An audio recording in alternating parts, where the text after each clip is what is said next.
সালামু আলাইকুম ওয়া রাহমাতুল্লাহ। বন্ধুরা কেমন আছেন সবাই? ইনশাআল্লাহ সবাই ভালো আছেন, আমিও ইনশাআল্লাহ আল্লাহর রহমতে ভালো আছি। তো বন্ধুরা আজ আমাদের মাইক্রোসফট ওয়ার্ড 7 এর পার্ট 3 অপশন চালু হচ্ছে। আমরা এখানে দেখতে পাচ্ছি হোম মেনু। এই হোম মেনুর ভিতরে যে তিনটে কমান্ড আমাদের কম্পালসরি লাগে সেটা হলো কাট, কপি আর পেস্ট। বন্ধুরা কাট, কপি, পেস্ট আমাদের দৈনন্দিন প্রয়োজন, খুবই ইম্পর্টেন্ট একটি কাজ। এখানে কাট কপি আপনারা দেখতে পাচ্ছেন অমেট করা অর্থাৎ ঘোলা করা আছে। এই কাট আমরা কিভাবে এখানে রানিং করব, কপি কিভাবে রানিং করব এবং এদের কাজ কি। বন্ধুরা কাটের কাজটা আমরা জেনে নিই। কাট হলো আপনার কেটে নেওয়া, অর্থাৎ এক স্থান থেকে অন্য স্থানের কাজকে কেটে নেওয়া। তো আমরা এখানে দেখতে পাচ্ছি মাইক্রোসফট ওয়ার্ডের একটা ফরম্যাট দেওয়া আছে। তো এই ফরম্যাটে 5 নাম্বার একটা অপশন দেখেন আপনারা, এই 5 নাম্বার ঘরগুলো ব্ল্যাঙ্ক করা আছে। তো ব্ল্যাঙ্কের ভিতরে আপনার এইখানে যে লেখাগুলো আছে এই লেখাগুলো আমরা এখানে কেটে এখানে বসিয়ে দেবো। কিভাবে কাটবো?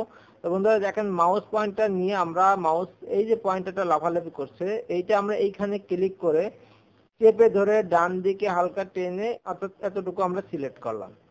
করার পর আমরা দেখেন এখানে আমাদের কাট অপশন চলে এসেছে।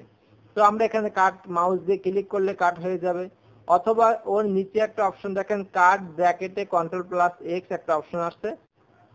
এই অপশনটা আমরা কিভাবে করব? এটা আমরা কিবোর্ড দিয়ে করব।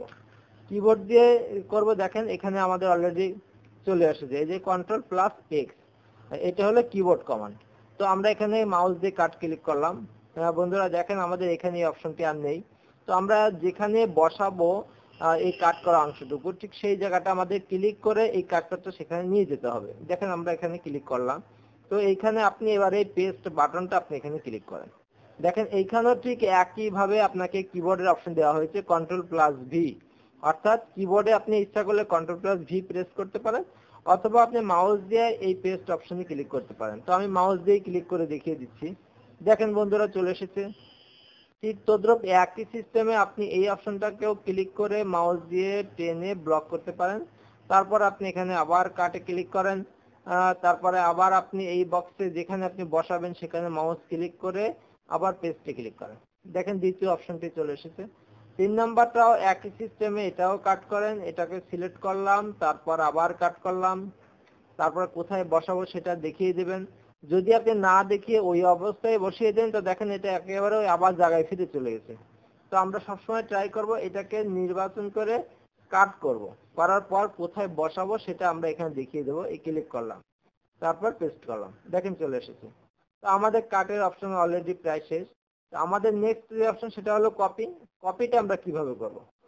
কপি হলো নকল করা, অর্থাৎ একই লেখা হুবহু নকল করা। যেমন এইখানে এই দুইজন ব্যক্তির নামও কিন্তু আবু কালাম সিদ্দিক, আবু বকর সিদ্দিক। তো আমরা এই নামটাকে আমরা কপি করব। তো প্রথমে আমরা এই নামটা সিলেক্ট করব। সিলেক্ট করার পর আমরা এখানে দেখতে পাচ্ছি কপি অপশন চলে এসেছে। এখানেও ঠিক একই সিস্টেমে কিন্তু আমাদের দেওয়া আছে Ctrl+C অর্থাৎ কিবোর্ড কমান্ড।